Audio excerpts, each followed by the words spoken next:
Festival 2021.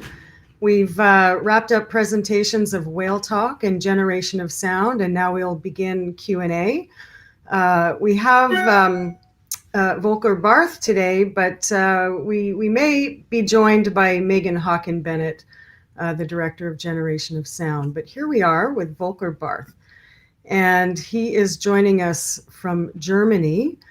A little background on Volker. In the span of his career, he has set up large-scale European research projects in neurosciences, connecting wet sciences to neuroinformatics, IT, 3D, and 4D. He's been working with the Institute of Scientific Film in Germany, and later as head of the interactive film department of the Berlin-based Interactive Systems. Volker set up Anthromedia in 2002, producing cultural and science programs for the international market ever since. Welcome, Volker. Thank you so much for joining us today. Well, thanks for having me, and thanks also for sharing this film with your audience. A pleasure. Can you just give us a little bit of an understanding of neurosciences, connecting wet sciences to neuroinformatics? What does that mean? Well, there's two sides of neuroinformatics, and one is this neural networks that's now in the deep learning, and the other one is also called neuroinformatics. That's MRI, EEG, and all these technologies that you know that use also IT and the wet sciences. And practically what we did, in Europe, usually neuroscientists have their single findings. We connected these findings, like it was called it's the competence net Parkinson by the European Union, dementia, etc. Like all those things coming together. Furthermore, we created in 20 man years of programming an artificial brain where everything is made according to scale, so that neurosurgeons can practice their neurosurgical operations. And we worked in between, like from cytoarchitecture, where people work on neurons or on mapping the brain, and all the way to disease states, to a healthy stage in between. And that's basically what I did back then, and which was exciting, very exciting at the time. But then I decided to go from working on the brain to bring something to the brain, and there was with media. And I already, as you said in your introduction, at that stage I already started to make this science to public, still in the neurosciences, supported by the European Commission, which eventually we did a spin-off with, and that became Anthromedia. Too long of an explanation, sorry for that. Can you still hear me? Yes. And so how was the topic of the vocalizations of the orca, how did that lend itself to your background? Well, partially by coincidence, but also partially driven by this previous career. In neurosciences, there's also too much data there.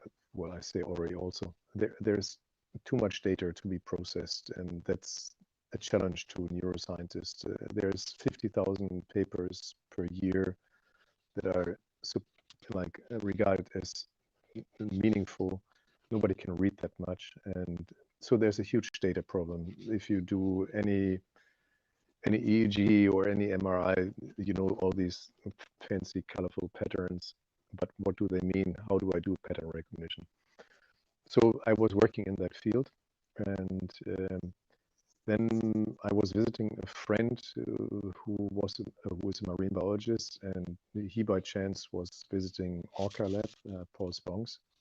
He was working with Paul Spong's, so I stepped by there, and then I saw a lot of recordings that they had stored on the shelves, and I asked, what are you doing with all these tapes? Are you listening to them? And he said, no, we don't have the technology yet, but maybe sometimes in the future. And so from the pattern recognition and data mining tools that we had in neurosciences, I then also was in contact with computer linguists, etc. And then I had a meeting with the research team, and they showed me their technology that worked amazingly on human language. And when you feed it with a lot of data without really knowing what's in it, and it can identify smallest patterns and like syllables, etc. And eventually which syllables come often together, like table, cable. Then I just asked, would it be interesting to eventually use non-human sounds, which would be the orca calls, and knowing that there's a lot of data. So that's how it got started.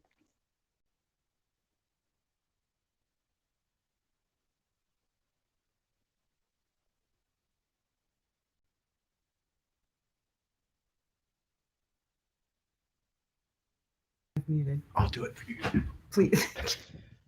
I'm so focused on the topic at hand, I forget to unmute myself, Volker. Okay. Okay, so now that you're done with this film, is it has it become a part of you? Are you just going to move on from it, or do you continue to keep tabs on what's going on with the research and stay abreast of that? We're still connected to the research, or I'm still connected to the research. Just this week, Monday, Tuesday, Wednesday, we were out testing new localization algorithms with the airliner team that you saw in the film. And there is a next expedition planned in the coming summer. And so in the background, at a certain time, we had we finished this film, knowing that the research will continue. And so this was like a first glance into this bioacoustic pattern recognition in animal species or on animals. And but the research continues, and so we also stay engaged with this research. And Rachel, whom you saw in the film, she is expanding also to other species like chimpanzees, but she's also staying with the orcas, and they've been continuing to develop since the film was finalized, and there is still progress, and that's quite interesting. Can you give us a little bit of a snapshot of what that progress might be looking like since the film was finished? Well, the one thing is that you saw in the last minutes, you saw these clustering events, and this clustering is non-trivial. There's so many different ways to cluster the data and to recognize them, and they've gone through hundreds of different methods, but now they're getting to better and better clusters. And once you have good clusters that you can distinguish, like wee wee and wah wah, and put those into the same cluster, but then compare those clusters again and see what is the reappearing difference if you compare thousands and thousands of those calls. Eventually, but I'm talking about the future. I shouldn't be talking about the future, but that's the clustering. They made a lot of progress in the clustering. Now we had with if you want to follow a dialogue, you cannot follow a dialogue if you just have a single hydrophone. And it's been a challenge to really pinpoint this call comes from that direction, like 2 o'clock. This one is an answer that comes from 8 o'clock. And there is something coming from 4 o'clock. And so just the last 3 days we were testing it. At this time we didn't, we used it like an experimental setup with a speaker where we played back opera sounds. It was quite surprising how precise the localization was, and so that makes it possible probably in the future to eavesdrop on dialogues and see who's calling, who's answering, and that is even progressing. And hopefully from this there comes a certain time, but I cannot predict when it will be, that you can apply things that in a human language can detect a so-called language model. If that is, then we still don't know what those language parts, if there are language parts, might mean, but then these can be related to reoccurring behaviors, and it's more challenging than we originally thought, or the researchers originally thought, but it's progress and progressing and step by step. And then there are also teams working on the southern residents that you'll be aware of, like they've been partially basic technologies in deep learning, and hopefully, because there are so few people working on bioacoustics and pattern recognition, I can only hope always that teams do collaborate and don't compete. And the Erlangen team, for example, is adhering to the open science principles. If any other team wants to use their code, they can use the code. And hopefully there's more data sharing coming for deep learning. There's a lot of data being needed to be as much data. The more data you get, the more precise you can be. And well, that's where it's heading to. But it's work in progress. Right. Wow. It's quite vast. It sounds like it's just the beginning, Volker. Well, it raises two things for me. One, um, I had thought when I was watching the film, it may sound simplistic, but having listened to the researchers in your film, obviously we see that the orca are not so robotic that they always say the exact same thing when they do a specific action. So that would be like humans repeating the same conversation verbatim at dinner or when they go for a walk every time for their entire lives, right? So you're dealing with living creatures who have their own culture, they're sentient, and they do whatever they do, just like we all do. So I guess when you superimpose a sentient being's life over a scientific method, you may have a little discrepancy, and maybe your work is cut out for you. In other words. Well, we were educated that we humans are super creative when, like, that whenever we have, we can like come up with new thoughts, new sentences, etc., etc. And then for me, a turning point was when I started to work with these computer linguists, and I got together with some from the Bell computer linguists, and they said if you compare single sentences, they appear to be very creative and reactive. But if you compare millions or billions of sentences, which Google is doing, then it's astounding how, like myself or anybody, retells the story in a similar fashion, and that's even across persons. And that in a way makes sense because the brain is not necessarily a super creative organ. It's more like a routine forming organ. Like we get excited if there is something slightly new, but then we immediately bring it into our routine. And from then on, it's no longer new. And then we will use it in a certain context, much more likely. It's called priming in neurosciences, which is why you're right.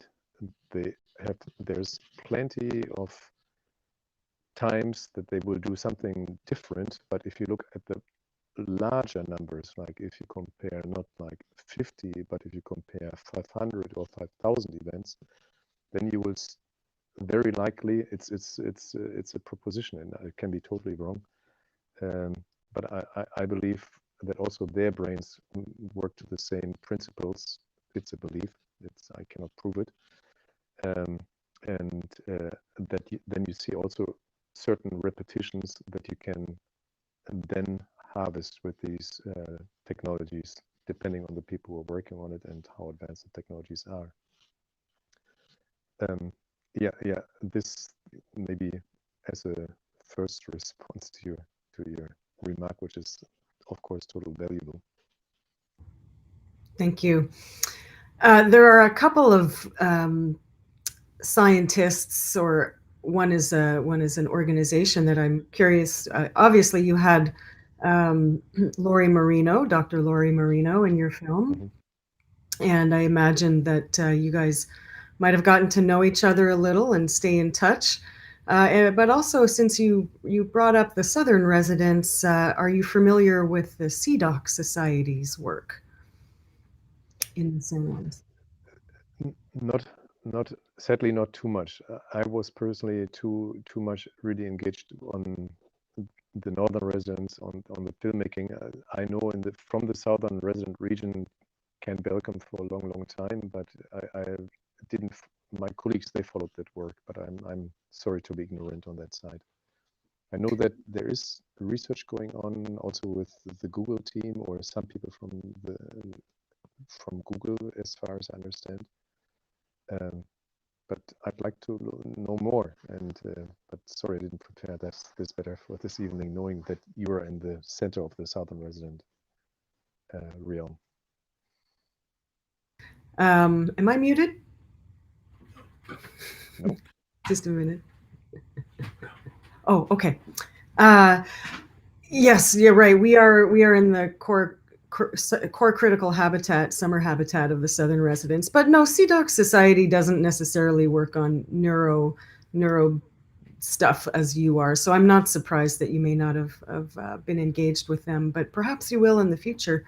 But although, the more people observe the orca, since this has been increasing so much over the last few decades, the more people observe the orca, the more they're finding perhaps some ways in which they could be considered superior to humans. But I know culturally as well, people are starting to surmise they might have be a little ahead of us on the culture aspect in some ways.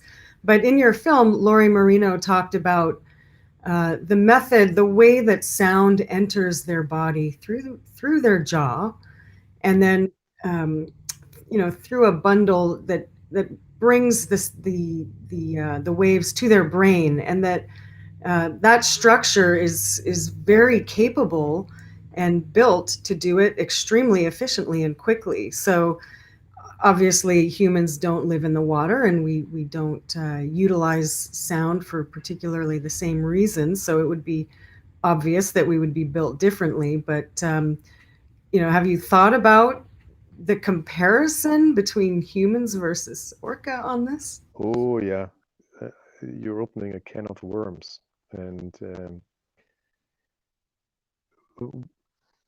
we talked to also some researchers from Russia that did these nasty experiments with dolphins, and even it's nasty, but what you can learn from them is the physiology and how fast they can hear.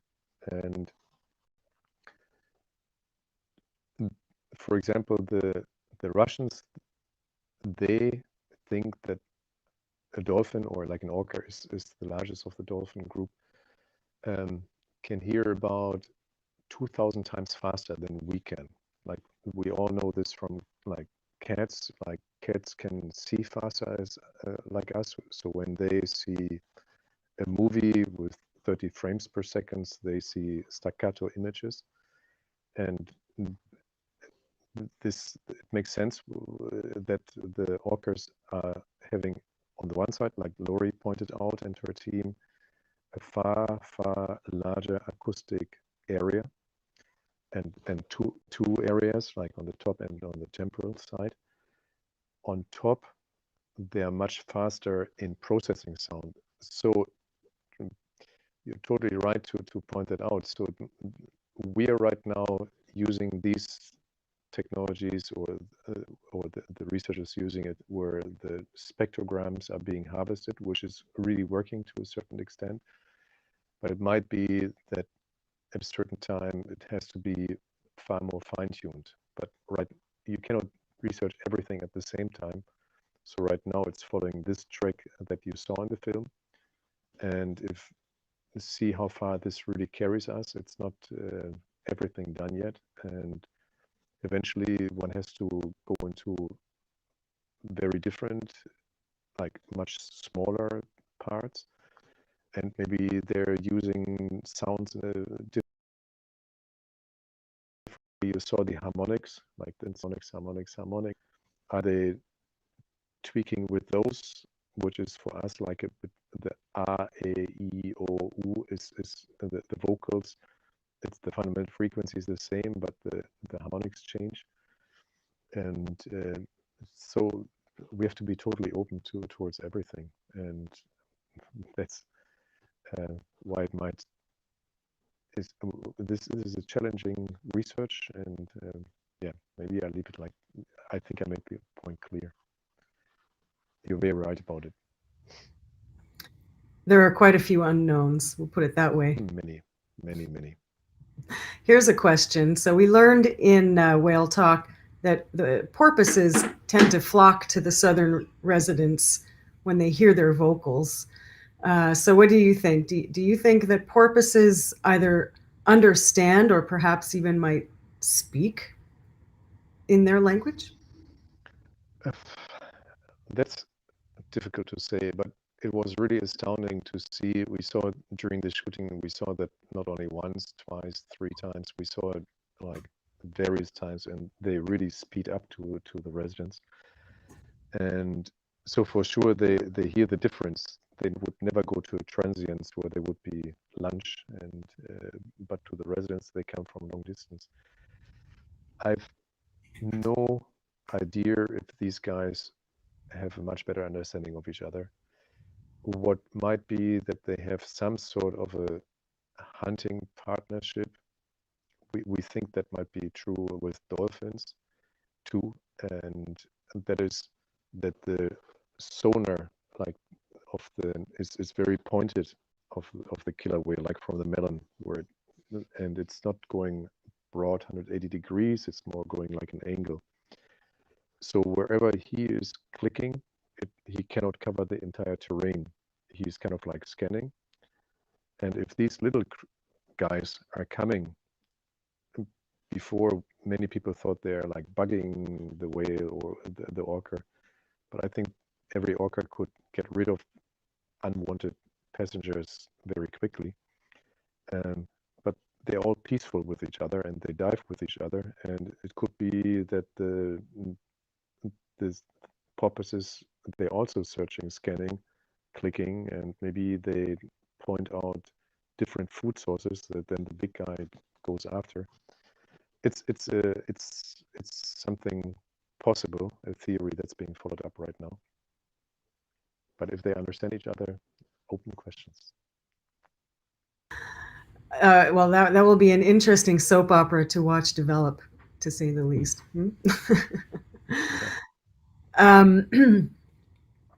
So part of being an orca is brushing up and nuzzling against each other. That's just a huge part of who they are. And they use their head and their jaw when they do this. So when you consider the heightened sensitivity of that jaw, what do you think that could, how could that be experienced for them? You know, we might use our hand, but we're not hearing through our hand. We're not doing so much through our hand. So if you have a part of your body that is so important and attuned, and you're also using it in an affectionate way, how do you think that might affect their experience of doing that affection? Well, we were surprised. We were expecting much more verbal communication, and then it was often astounding how often they were beside each other and having non-verbal communication, including what you say, this tactile touching, etc. It's I would only like also like everybody else guess, and I think we all could imagine, if you think how sensitive. Actually, it's not the entire jawbone that is responsible for transferring the sound signal. What there is in the front, there is like an oval window, and there the blubber is thinner, and there the water, the sound pressure that comes with the water is having a much lower resistance and enters there through the bone and then into the lipids, into these different lipid acids that, like a telescope inside, funnel the sound then to the inner middle ear, etc.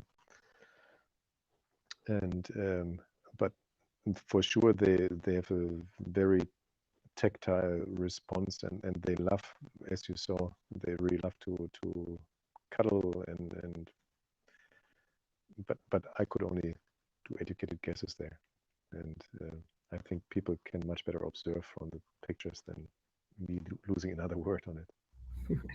That's right. A picture, an experience is worth a million words. Okay, well, we have a few questions in here and I'll read them. I hope I get them in order. I may not have them in order. It's what's on your screen. Let's see. I very much enjoyed this film, and on many levels, nature, communication, cognition, intelligence, etc.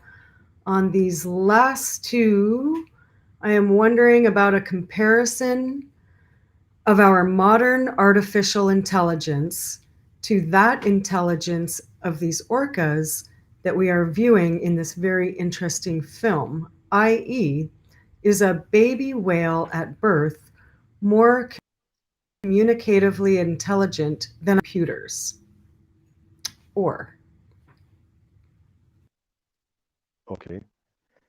Well, I think AI is, yeah, it's still, it's powerful for certain things, but not for highly complex.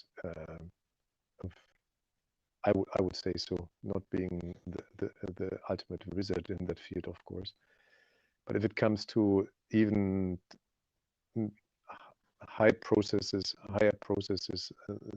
AI is is very good for, like you saw here, the pattern recognition and routines, etc. And but I think there is no comparison to still what a brain is capable of, and that might take a long time until AI gets to such a level. Is my even there's a lot of buzzwords behind AI, but that's my taking from talking to a lot of AI researchers, etc. do you have any even a concept of the intelligence of a baby whale at birth? Have you or any of the researchers you're working with had any discussions about that or indications? No, like at birth, the gestation time, by the time the whale comes out, of course, the brain is already very far developed. It can immediately survive in the water and start paddling and stay with the group. So, but if you go further back when it's still in the womb, and then you have simple stages in the brain development, but that's much earlier. There you're talking about when it's really somewhere in development. I don't know any researcher who has been having access to fetuses where he could or she could at least follow the anatomy, not, but also not the physiology. I don't think we we can only extrapolate from other animals to this, but that would be so hard to investigate. Right. Okay. And now it's one thing to work on deciphering a language, and how about their individual voices? Has anybody considered the individual voices? Well, it's in, there might be so many.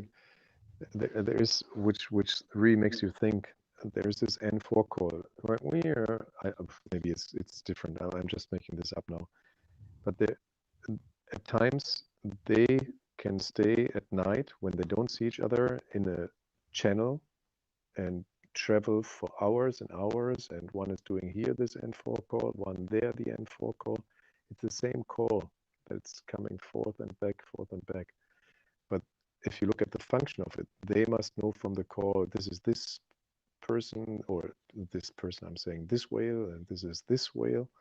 The group is still complete, and so they don't have any loss in their group. And all, for us, it sounds like the same call. And so we're not there yet to have this. There is supposed to be some individual ID identifier, but that's still a work in progress, where those tiny bits are where they know exactly this is this whale and this is this whale. That's still, to my knowledge, work in progress, research in progress. But for sure, they must have the function in there, because they know when they're spread out and suddenly start to move, they always need to know who's where and answer, etc. Otherwise, they would not stay together as a group over such a long period of time. Great. Thanks for that insight, Volker. So we heard in your film that ocean noise doubles every 10 years. Now, can you explain that metric, and what is that going to mean for decades to come? It sounds intolerable if it doubles every 10 years. Well, like, these are numbers that get, like, I was getting these numbers, like, we were times a decade ago, we were working much with Navy and oil related topics like seismic surveys, etc. And these numbers are derived from that time. Shipping is a huge introduction of noise or creation of noise. On the other side, and everybody knows that ship traffic increase. On the other side, the shipping industry is getting aware of it, and they're trying to build less noisy ships.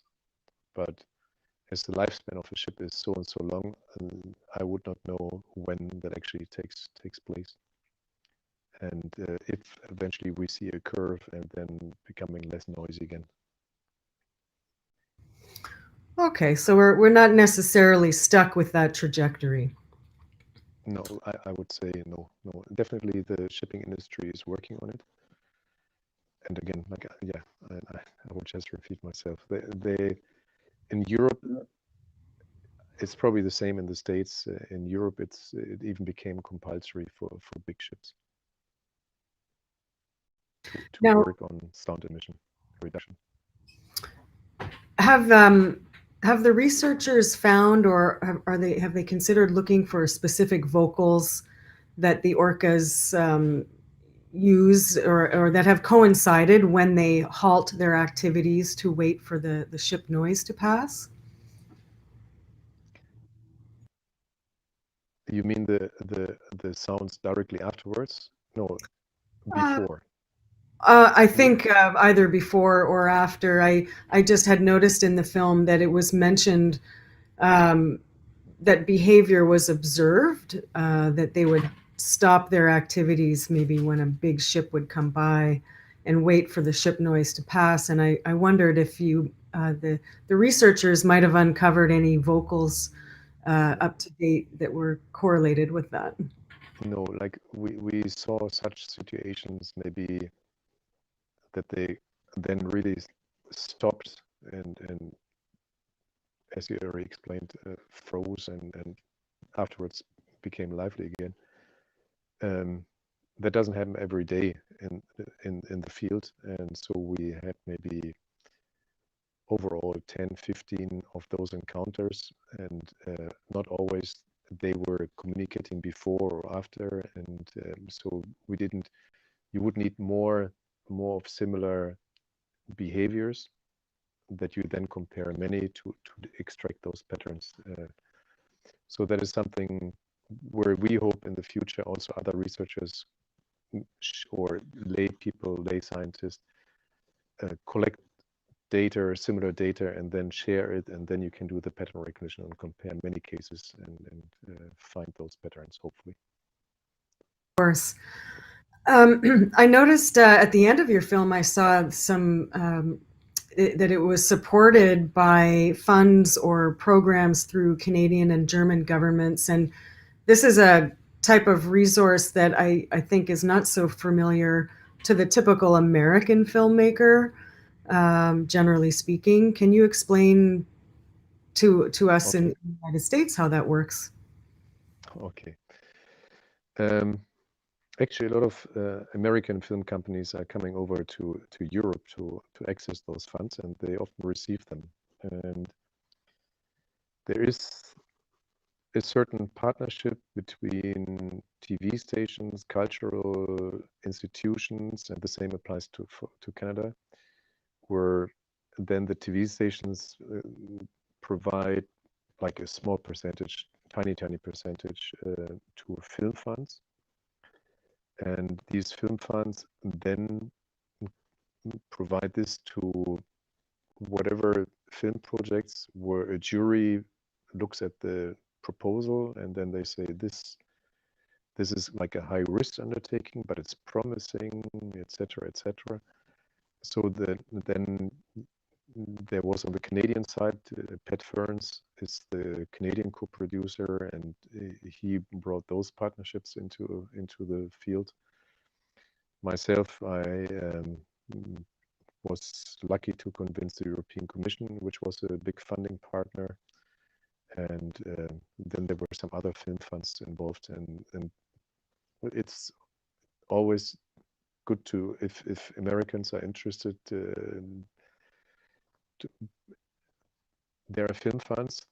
Even usually, you have to have a certain relation. If you go to another country, you should do some shooting in another country or in that territory to be, and then they would subsidize your undertaking, and that's how that is working. It's an economic instrument that they think if we give to this filmmaker, let's say 50,000 or 10,000, whatever, he's spending this money plus 20% in our territory, so we gain overall, and we get the cultural product.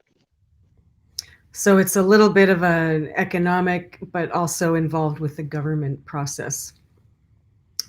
Yeah, we didn't get anything directly from the government. Well, state broadcaster should be independent and still in Germany from the government. And the European Commission, yeah, you can consider that like a governmental institution. Yeah, there we got something directly from the government, from the media arm, from the Creative Europe, so-called.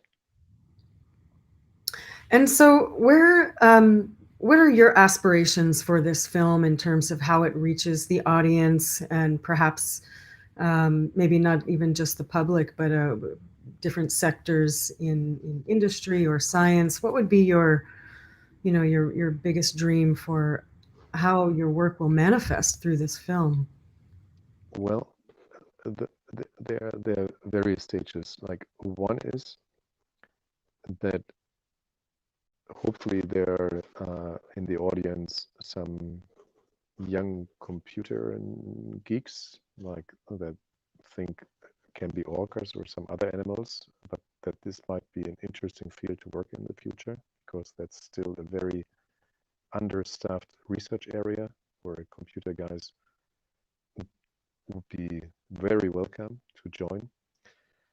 And so that there's some inspiration in that direction. And but for everybody, I was always, or many people are always wondering, is the human the only, like there's always like the hierarchy and the human is on the top because it also has, we also have language. And but is this really true, or is this connected because in the past biologists didn't have the tools? And so I hope that this work can bring us towards a time that we maybe can start to understand other highly social, highly vocal, highly communicative animals, and thereby get a very different respect for those animals, and thereby also for their environment and for their nature. And that has been a political driving force to make this film. So in essence, it could ultimately actually even benefit the whales for their own conservation, potentially. The whales plus their surrounding, I hope. Like it's if people get much more, like this is still like a niche film, like it's but and more people become aware of, for example, you saw the scarcity of the food, especially for the northern residents, which is also like a topic for the southern residents. That people, once they get fascinated, if there could be anything like people, or if there's like this notion, oh, they're communicating, then it becomes more fashionable, then politicians can eventually enforce more protection, which would not only benefit the whales, but the entire surrounding. And if that film can just bring a little bit to that table, that would be already worth it. That's wonderful. I'll just wrap up at least one more point, since you're so heavily involved in the scientific end of things, about the rigor of science and the reliability of science. How much of our science is reliable? How can we, everyday people, begin to learn how to determine the difference, to understand what is rigorous and trustworthy, and what needs to, what requires further questions. And the reason that I raise this today, and that I think you're just a great person to discuss this with, is that just this week, the University of British Columbia issued a press release for a study that they've published that the press release very pointedly asserts that the availability of salmon for the southern residents in their summer habitat is fine, that it's looking good. And when this press release came out, of course, it went to the mainstream media, and you've got reporters, in the Global News, BC, and I'm sure all kinds of other, news outlets, who are proclaiming that the scientists know that the southern residents are fading, but now they know it's not because of their summer Chinook, which is absolutely, apparently not really what was necessarily even concluded in this study. I'm not certain of that, but what happened, a number of local scientists, orca scientists, the top orca scientists here in the San Juans, immediately issued a joint letter of response reviewing not only the press release, but the study itself, and issuing a very strong letter of caution that these conclusions are by no means settled. But it's, in a sense, the damage is done. It's gone out there into the public eye. So, I guess I'm curious, in all of your years in the work that you do, what you might think of that, and what can the public do to to have more reliable science and be able to engage in that discussion? Well, it's that's an interesting question. I guess it's a case-to-case thing, and you have to always see that science also, it shouldn't, but it became an economic-driven animal, and that's true for the States. That's true for Canada. That's true for most countries. That scientists are no longer independent of third-party money. And in old Europe, there are some countries where that still is the case, but also those are fading. So the worldwide trend is to always depend on economic resources coming from a certain direction. And then there is this one thing that the public should know, but there's always a disclaimer. This study is funded by so and so, and then there's a saying, "Don't bite the hand that feeds you." So if I don't know, I'm not aware of this study, but you should always see that. But that takes skills to understand the authors, with whom are they affiliated, where might they get some funding from, what is their connection to, are they agenda driven, to try to read out the agenda of their publication. A good thing is also to try to understand the method they are using. Like, how do they know how much Chinook is in an area? It's a totally, I haven't read the response from this group that you mentioned in the States, but it's so difficult to estimate how much Chinook is in a neighborhood. It's a fish that usually swims or dives 20-60 meters or 20-60 yards below the surface. It's nothing that you easily observe, and even if you do some test fishing, you get a little spot somewhere. And I didn't follow so closely in 2021. I followed very closely in 2019, 2018, 2017, the Canadian fishery numbers, and even 2020. And they always were concerned about the Chinook, and they always wrote, there's no opening for Chinook, and if you catch a Chinook, everybody can order, like on the salmon, the newsletter for the fishermen on the Canadian side. They had always said, if you have by chance a Chinook in your net, you have to bring him back to the water.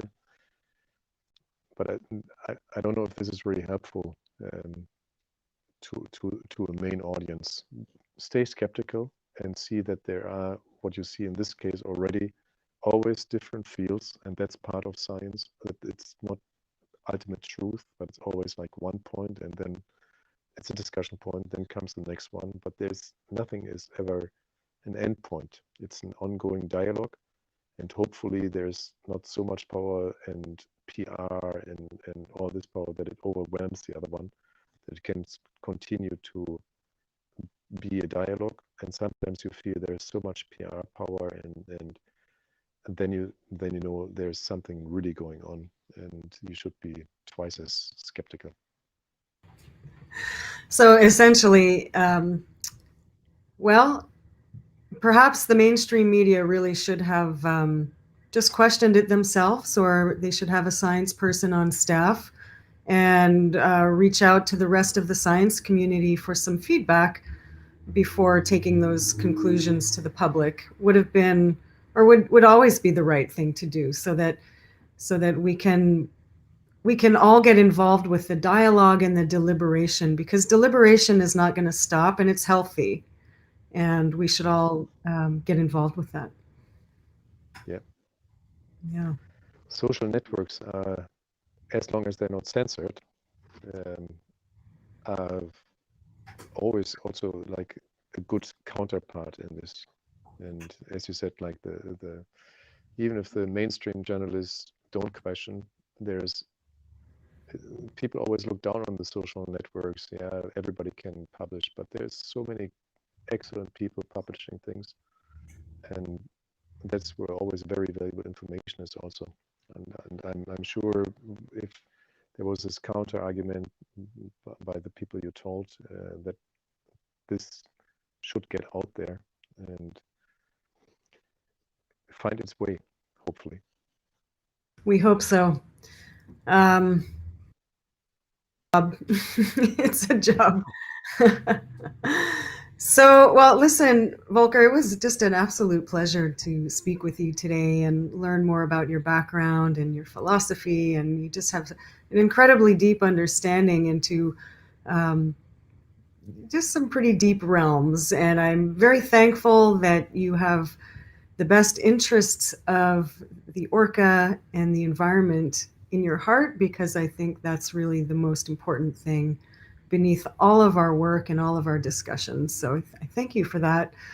And I also hope that someday you will find your way to the San Juan Islands and come and visit us. And we will certainly introduce you to as many of the science community members here and whatever else you wish. Well, that's a very kind offer. And if it's okay, I will call you up on it maybe in 1 or 2 years. And likewise, my very compliments to you and your entire team to make this possible, to share different episodes and different parts to your audience, and to everybody who actually took also the time to watch it. And